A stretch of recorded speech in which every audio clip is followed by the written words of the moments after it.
Good evening, Bahamas. Coming up tonight, we take a trip to Exuma. Hear residents' reaction to being kept under curfew. A juvenile, a part of a pair charged with double murder. Plus, a local nonprofit feeds 100 kids.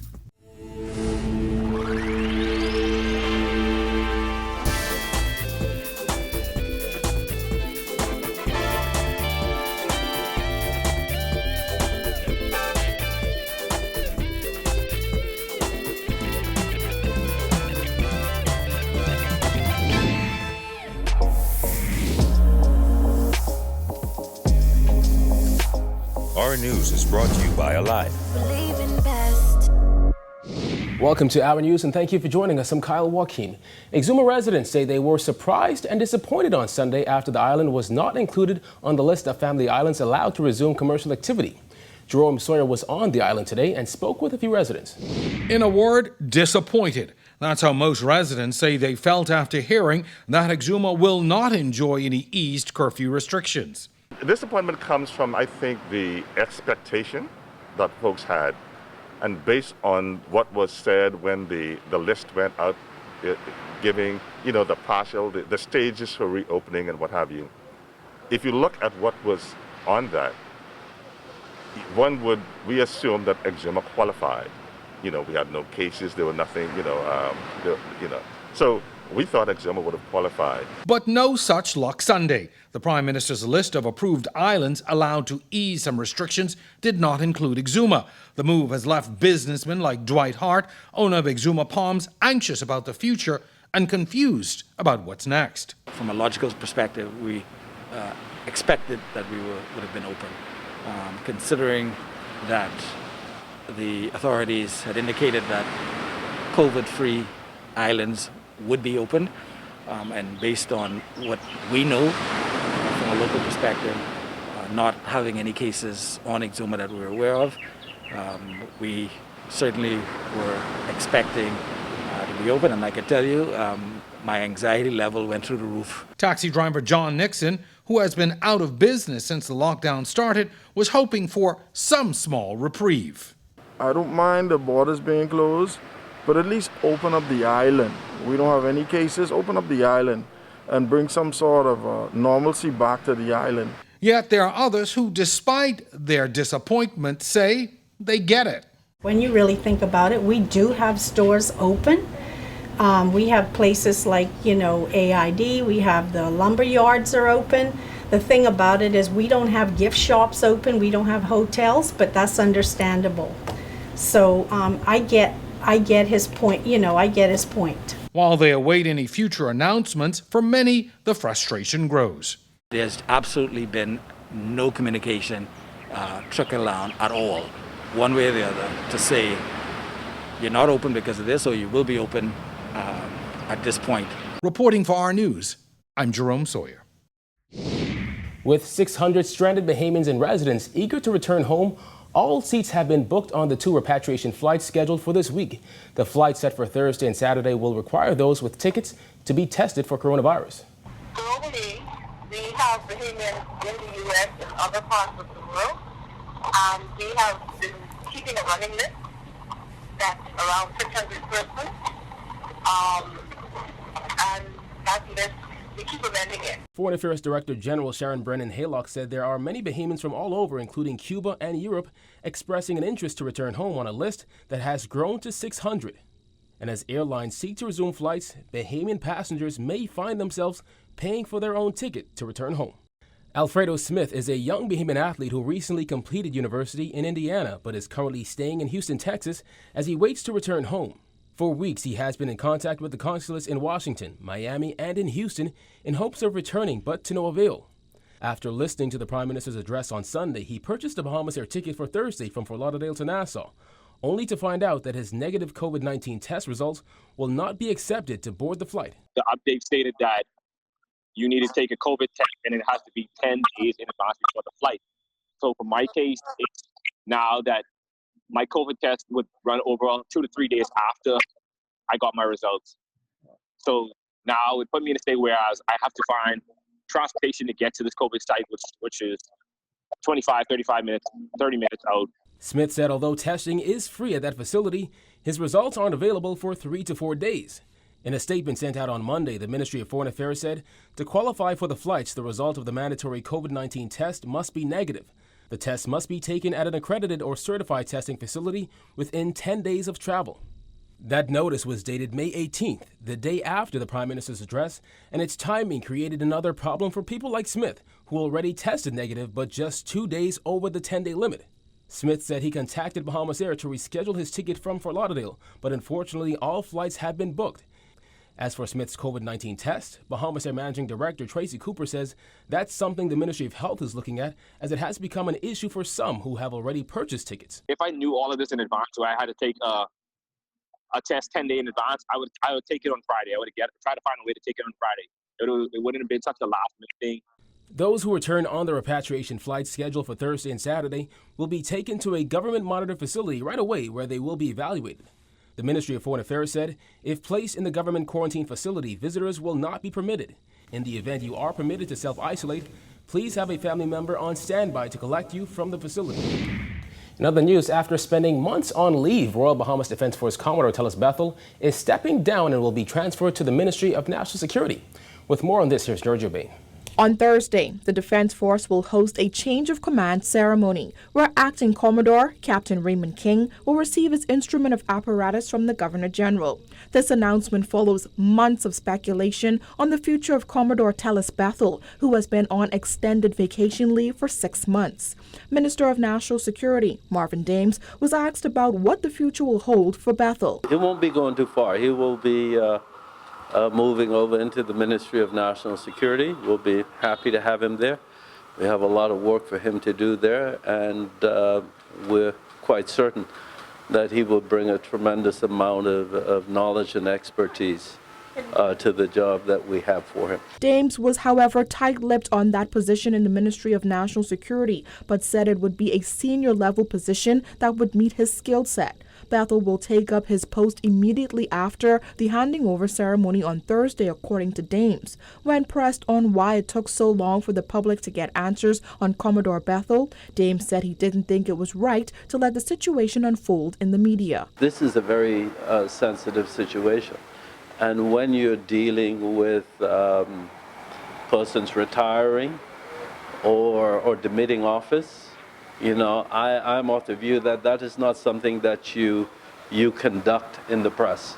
I mean, you can't conduct the affairs of another in the press. I don't think that that's a responsible thing to do,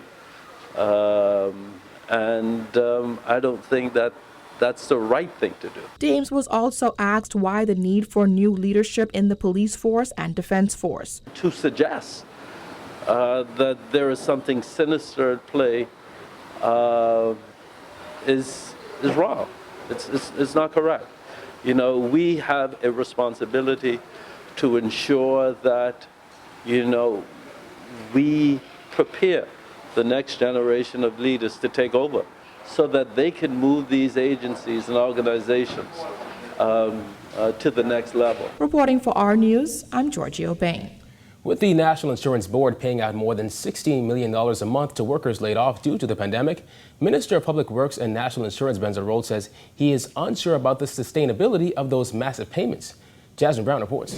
The National Insurance Minister was candid in his comments as he insisted NIB has had to take it month by month due to the fact that nearly 40,000 people are receiving assistance. I can't tell you it could sustain for a year.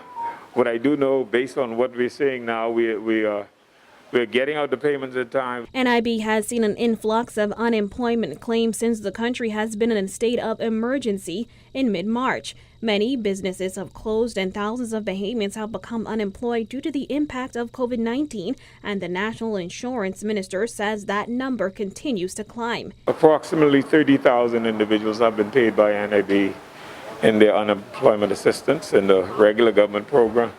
That's the NIB program. And the regular government program, about 7,000 plus have been paid out. As NIB continues to deal with an unprecedented number of claims, Roll said it does have the capacity to continue paying out benefits to those affected for now. In early May, NIB Director Dr. Nicola Virgil Roll said that $16.84 million in unemployment benefits has been paid out to over 20,000 people since the start of the COVID-19 pandemic. Another $2.6 million has been paid out to over 5,000 self-employed people. While there are more than 30,000 people currently receiving unemployment, officials, including Prime Minister Dr. Hubert Minnis, have predicted unemployment could hit 30%.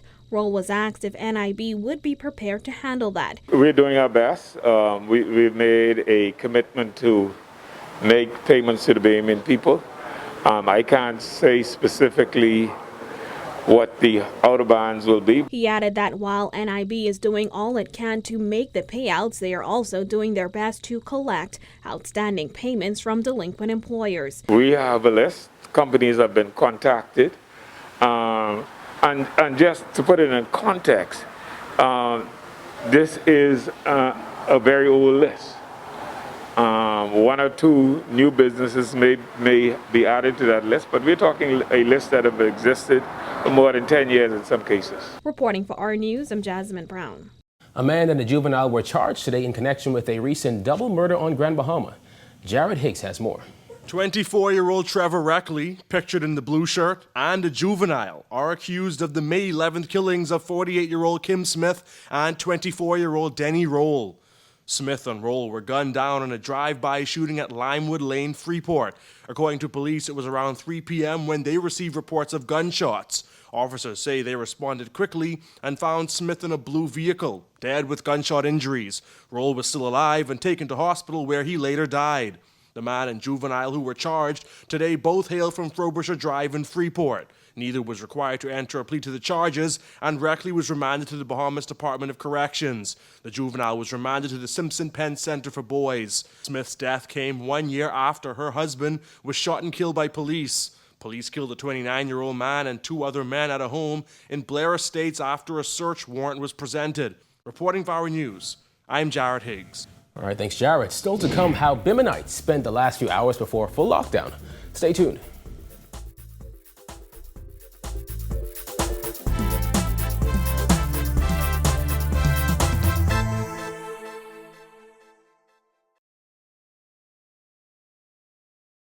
COVID-19 is an infectious disease caused by a new coronavirus introduced to humans for the first time. It is spread from person to person, mainly through the droplets produced when an infected person speaks, coughs, or sneezes. These droplets can land in the mouths or noses of people who are nearby.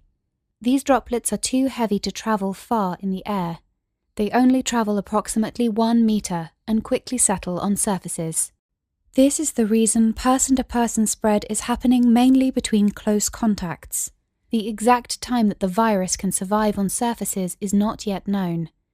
So it is wise to clean surfaces regularly, particularly in the vicinity of people infected with COVID-19. Hands touch many surfaces, which can be contaminated with the virus. You should therefore avoid touching your eyes, nose, or mouth, since contaminated hands can transfer the virus from the surface to yourself. When coughing or sneezing, cover your mouth and nose with the bend of your elbow or use a disposable tissue. If a tissue is used, discard it immediately into a closed bin. The most effective way to prevent the spread of the new coronavirus is to clean your hands frequently with an alcohol-based hand rub or soap and water. This will eliminate the virus if it is on your hands. Stay healthy and prevent the spread of COVID-19.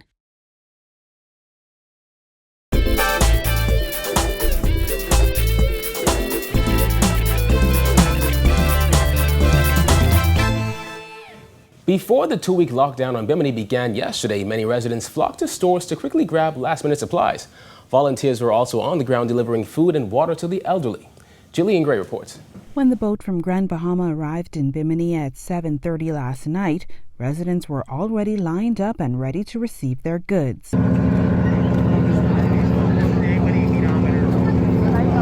You see, with less than 2 hours to go before they would be locked down for 2 weeks, many were scrambling, trying to secure food for their families. While some felt secure, others were still worried. I'm excited we will be secured for the 2 weeks because a lot of people seem to be in panic at the moment. Okay, we locked down for 2 weeks, I need some amount of water. We have babies that needs Pampers. We have babies that needs milk. Nobody is really thinking about that. Yeah, you giving little stuff here, little oats here, but at the end of the day, some of the kids really don't have it. There was also a mad dash to food stores whose shelves were left bare on Monday in just a matter of hours. Many residents have been donating goods to try to help others in the community. Civic organizations as well as churches and grocery stores in Grand Bahama have also pitched in. The government distributed hundreds of food vouchers to residents ahead of the lockdown, but Aretha Saunders said those coupons were not enough. One of the store owners had said that she had not known about the 2 weeks lockdown. If she had known, then she would have stocked her store even more. But it's really difficult. Even giving out the $100 and the $80 vouchers, is the food stores, the prices are really high, so it's not much that those vouchers can actually buy. But it's a little help. Health officials are concerned about the number of cases on the small island, which has been labeled a COVID-19 hotspot. Everybody's just getting prepared. They're taking it more serious now because of the lockdown and of the 13 cases. But at first, when it first came up, we weren't taking it serious. We weren't practicing social distancing. We just was still going on about our daily routine. Reporting for our News, I'm Jillian Gray. Plans to deactivate shelters housing Hurricane Dorian evacuees have been put on hold due to the COVID-19 crisis. Minister of Social Services Frankie Campbell said the Poinciana Inn facility and Old Bahamas Academy gym on Wolf Road were scheduled to be shut down on May 15th. However, he says Cabinet decided to push the date back. I would have said to the press that Cabinet had approved the facility at Poinciana for 90 days. That period expired on the 15th of this month. In light of the situation, Cabinet has agreed to extend it for the period of the COVID and the lockdowns. In January, Social Services announced that 50 rooms at the Poinciana Inn would temporarily shelter evacuees. Those persons had previously been housed at the Kendall Isaacs Gymnasium and Bahamas Academy Auditorium. When asked about social distancing practices and the threat of COVID-19 at the shelters, Campbell said that is not much of a concern. The beauty of it, you could compare them to one household. They would have been there prior to. And so the same kind of relationship, 5-6 persons in the same household who would have been sheltering together would enjoy. They having those same kind of distancing. We've sought to provide them with the necessary sanitization equipment and masks, etc. Still to come, a laid-off hotel worker helps to feed 100 inner-city kids. Stay tuned.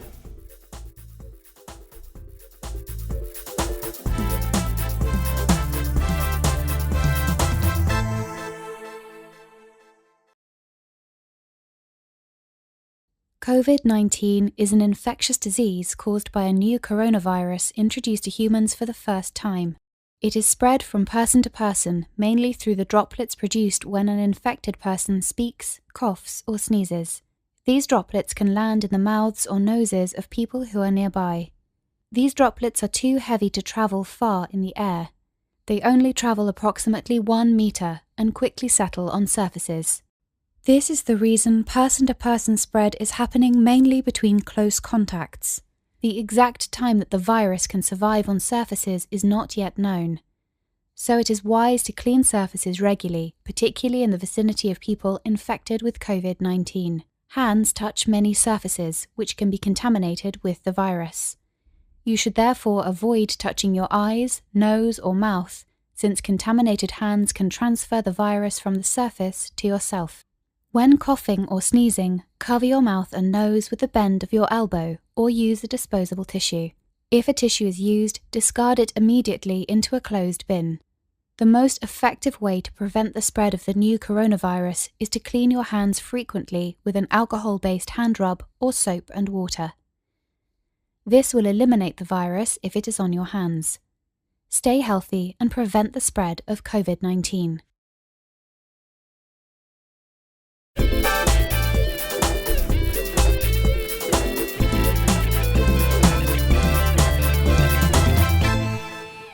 You're watching Our News. Welcome back. A local nonprofit provided hot meals for 100 children in need today. Bethany McDermott reports. For 25 years, founder of Each One Help One, Shanador Andrews, has been feeding the elderly and other vulnerable groups across the island. The COVID-19 pandemic has made it slightly difficult for the laid-off hotel worker to lend a helping hand, but he refused to let it stop him from doing what he can. I'm an employee at Bahama as the ambassador. So my co-workers normally give me like about $50 a week to do food drives throughout the community. And well, seeing that the hotel is closed and nobody is working, so donations is pretty slow at this moment. Before COVID-19, Andrew said he would provide 160 inner-city residents with hot meals and grocery packages. Since the onset of the pandemic, Andrew said that number has significantly increased. It has been crazy because I normally feed about a total of 160.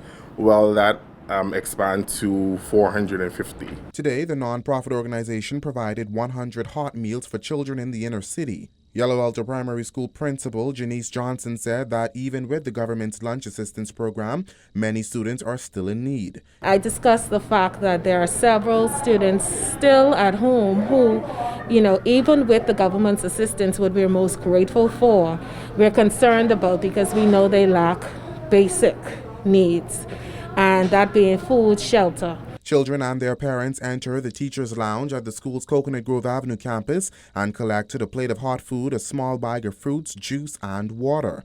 Andrew says he couldn't do any of this without his team. I have a magnificent team. What all they get from NIB and persons dropping it off to them, they normally bring it to me so they know what I do, feed the persons in the community. Now, executives at Each One Help One as well as officials here at Yellow Alta Primary say this initiative will continue in hopes of helping youth in the inner city that are in need. Reporting for Our News, I'm Bethany McDermott. Well, thanks, Bethany. Still to come, a Bahamian basketball player far from home during the pandemic. Stay tuned.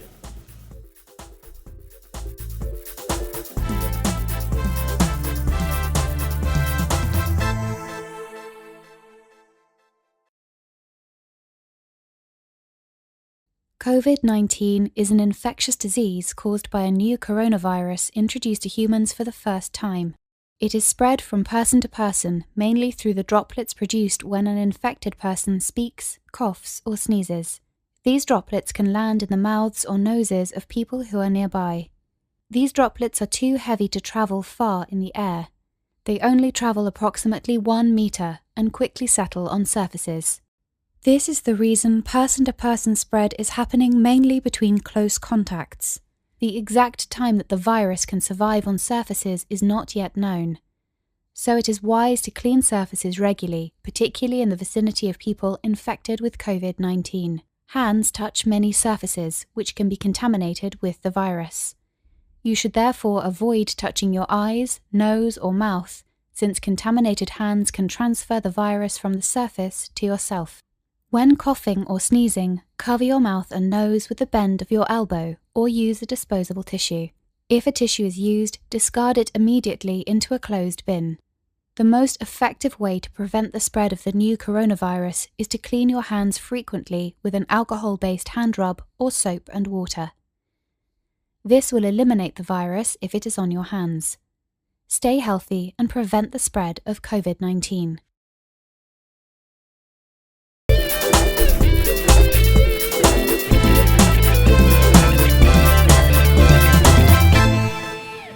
Finally in news tonight, a Bahamian basketball player who is far from home discusses his career and family in a new reality created by COVID-19. Marcellus Hall reports. All right, so a number of Bahamians playing professional basketball abroad. Not talking about the NBA guys, DeAndre Ayton, Buddy Hield, Jonquel Jones. Talking about the ones that are playing in different areas of the world, mainly Europe and in Asia. One of them, Kadeem Colby, plays in Japan, had himself a great season, and is known for being a block shots defensive type of guy. I had a chance to speak with Kadeem earlier this weekend, and here's his thoughts on what's going on with his career and, of course, what's going on around the world. I took a lot of stuff that I learned in high school and college, the hard work, the ethics, and how to adapt. I just applied to what I do here. And the main key of being a professional is just trying to adapt to every system. And that's how you get to stick with it. I've been with the team for about 3 years now. I'm negotiating for a 4th year. So just trying to adapt and trying to learn new ways of doing things, not trying to be one-track minded. What's been how things are in your region, and how are you guys as a family, as a team, and everybody else coping with it as best possible? You know, we isolate ourselves from each other. We don't work out together. We have no workouts, but we can get to the gym. We have our own balls, bottles, towels, and everything is just separate. And it's a big gym, a lot of rooms, so everyone has their own designated room to come to every day. And while it was really rampant, while it was big here, they shut down a lot of stuff. I mean, it wasn't like a full isolation like how you guys have it, but Japanese people, they really abide by the rules and they respect authority. When you look at young people coming up behind you, a lot of young individuals who are in high schools and perhaps going into college, what's your advice to them? Just stay focused. First, it's your classwork, because that's going to take you very far. And then when you talk about your skills, you have to stay focused and stay working hard at what you do. When you work hard, of course, you work on all your intangibles and try to see what fits you best. Once you find that thing that fits you best, you work at that hard, because that's what's going to separate you from everybody else. I'm very appreciative of the opportunities I had to play on the national team. We should be like the top pick to come out of Bimini every year. And it hasn't been that way for the most part, but hopefully we can get together as a group of guys that have played before. We can use the stuff that we've learned and the stuff that we know to help the country to get better and to help our future teams to be a lot better than anyone else in the Caribbean. And our thanks to Kadeem for, of course, taking time out to speak with us. One correction for you. Last week we said that the first Bahamian, if he was drafted, would have been Mark Taylor in cricket. That is not correct. In fact, it is Ivan Johnson who was the first Bahamian to crack the professional ranks as far as cricket is concerned. And we say thank you to those who provide that information to us. Always looking for more information. All right, that's a look at what's going on. So much more to come. I'm Marcellus Hall for our news.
Thank you for joining us for Our News tonight. On behalf of the entire team, I'm Kyle Joaquin.